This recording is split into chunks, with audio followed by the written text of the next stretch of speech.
say to people who are struggling to achieve our living standards in many parts of the world, who have, look forward to the day when they might enjoy the sort of diets that we enjoy, and we at the same time are telling them, well, I'm sorry, we don't think you should be able to, or you shouldn't really seek these sort of diets, and by the way, we should cut down on our diets as well.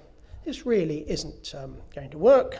It's neither politically acceptable, nor I think is it moral. And if we're not going to be able to persuade people to fundamentally change their diets, then there is only one solution to this, and it's a solution that has worked very well for us in the past. It is that we have to bring a multi-dimensional approach to improving productivity. And productivity is traditionally defined in agriculture would be output per hectare of land. That will not do in what we're talking about here. We've got to get increased output per unit of water, increased output per unit of energy, increased output per unit of everything. So a little diagram for you. I talk about the first, I learned just as I was about to come up here and speak that some people talk about the first green revolution taking place a couple of hundred years ago. But for me, the first green revolution took place in the early 1960s. Let's stop and think what happened in that revolution. It's held up as a great success. It was the combination of science, government, and, if you like, management working together. The whole system was geared up to increasing the efficiency of what it did. And one of the major advances, of course, was something that today we would call genetic modification. It was the shortening of wheat straws. That, above all, allowed us to push up and harvest much higher yields from the same level of land.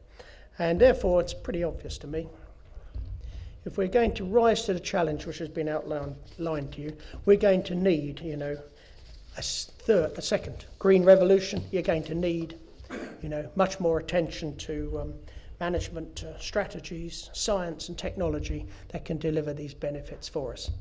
Here's a little graph. It's the world, so it's... No, it's not. It's a United Kingdom view. I see looking at the figures. I have two graphs here, and sometimes I use the world one. But it is the same picture in both. If I go with sort of underlying trends, what you can see is the growth of yields is slowing down. So here we are, just when we need to be increasing productivity from agriculture, we've sort of reached the end, as it were, of the current set of technology and science. It's coming to an end of the amount that we can get out of it. Of course, this is the average. There are many people who are below average, and no doubt there is some scope there for them to improve their performance. But this ought to be very worrying indeed. Why is it so worrying? Because cereals underpin the agricultural system. You need cereals to produce meat, and as I've just said, demand for meat is going up. Poultry, 2.5 kilograms of grain for every kilogram of poultry. When you get to beef, something like 7 kilograms of grain for every kilogram of beef. If yields can't keep pace with the growth of demand, then the whole system is extremely vulnerable. What has driven up these yields? What is driving it? Well, of course, it's not just plant protection products. Of course, plant breeding has been very important. Of course, fertilizers are important. Of course, management at the farm level is important. But you can't take any one of those and say, well, this is the real cause, this is the way it works on its own.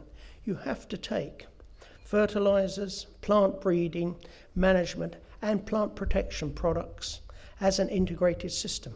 It's the four of those elements working together that raise yields. And what we need, of course, is to get ourselves on a new, higher trend in terms of yields. And if we're going to do that, all those four elements are going to have to come into play. So another way of looking at that last diagram, or the importance of those elements, is to look at something like the food supply chain. We have agricultural production, that's the agricultural industry. Here I have listed what I think are really the major inputs into the system. Energy, of course. Energy not only directly, but also you need energy for fertilizers, things like that. Fertilizers, very important. Crop protection products. Of course, for livestock concerns, you need feeds, and of course, you need seeds. You can't take one of those away without damaging the others, and that ought to be a very clear message. Cut down on one of those, you damage the others. Cut down on any of those, and you damage the productivity of the agricultural industry. What's the first thing that happens then? Well, we have a huge food manufacturing sector which depends on the output of the agricultural industry. Of course, it's very tempting to say in Europe, well, it doesn't matter if the output from agriculture goes down, we can import it. Well, import it from where? You already heard the rest of the world's running short of food. You already heard it questioned as to how moral it is, perhaps, when most of the food that's going to be produced in developing countries in the future is going to be badly needed in those countries. And we could take it a little step further.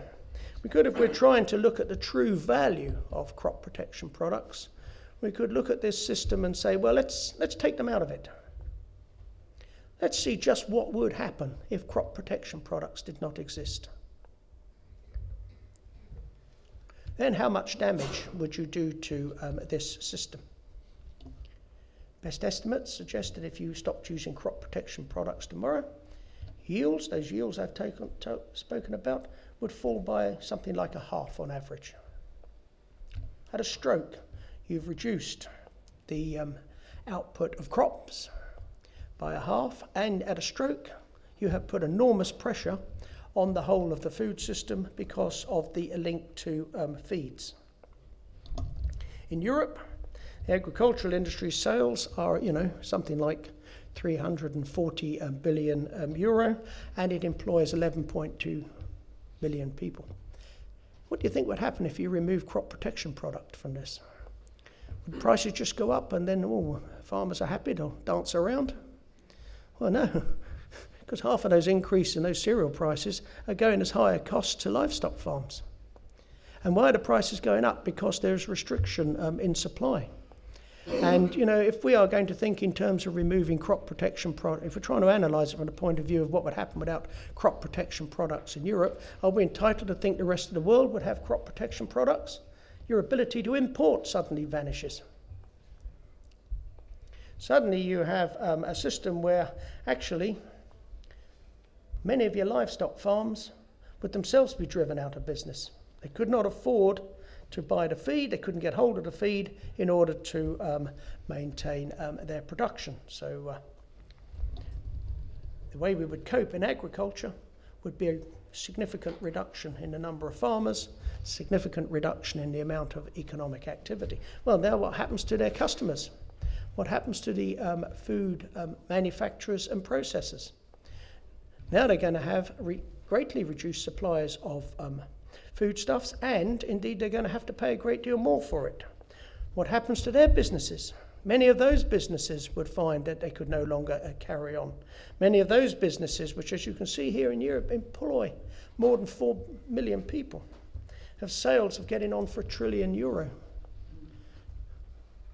going to do a great deal of damage to Europe's largest manufacturing sector if you didn't have available to you crop protection products. And of course, I'm not suggesting that you're going to slash the retail sector in half. They sell other things apart from food in supermarkets these days, but the knock-on effects would go on to the retail sector. You put all of that together and you're beginning to talk about the costs, or the costs of removing plant protection products. I'll put it round the other way. The actual benefits of plant protection products are many, many times the calculation of the few hundred million euro that are spent by farmers purchasing such products in Europe. Multiply it up manyfold indeed. And we'll go on to talk about some other costs in a minute. Let's just recap as to where we would be. If you removed synthetic plant protection products, you would have at least a 50% fall in crops, and you'd have a fall in livestock products.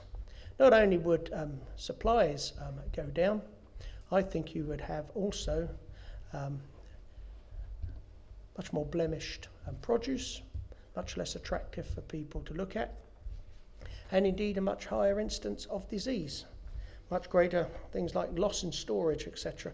So all of this adds to that fall in yields. The manufacturing sector are going to, you see, great reduction in their supplies. They're going to, this trend we've had over recent years of, as we've been well fed and relatively cheap food, moving towards premium foods, giving people wider choice. A lot of that would have to be brought to an end. We'd have to be back to much more basic diets.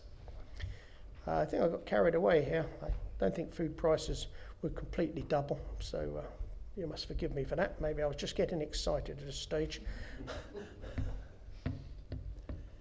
But the serious point is that over the last 30, 40 years in Europe, because of the success of an industrialized, highly efficient, highly productive agricultural and food chain, is that the proportion of incomes that have been spent on food have steadily declined.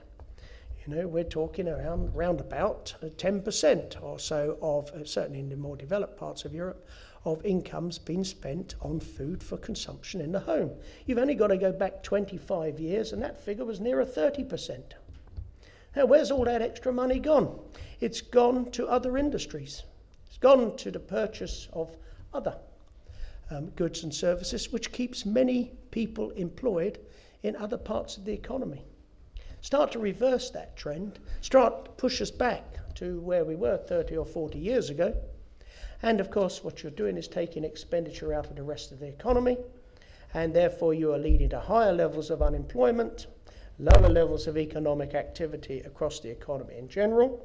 And of course, we would be struggling, depends on your assumptions you make about what would be happening in the rest of the world without plant protection products, we would be struggling to import more food. And of course, that would be leading to bigger deficits, bigger problems on overseas markets. It's not that plant products are only a contributor to living standards via the price of food. What about our health?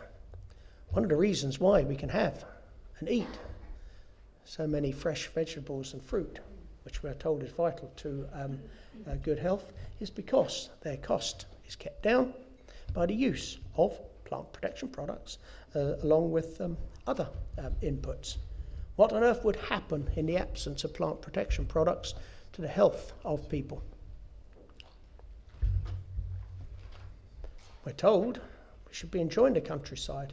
We're told that we should see it as a place in which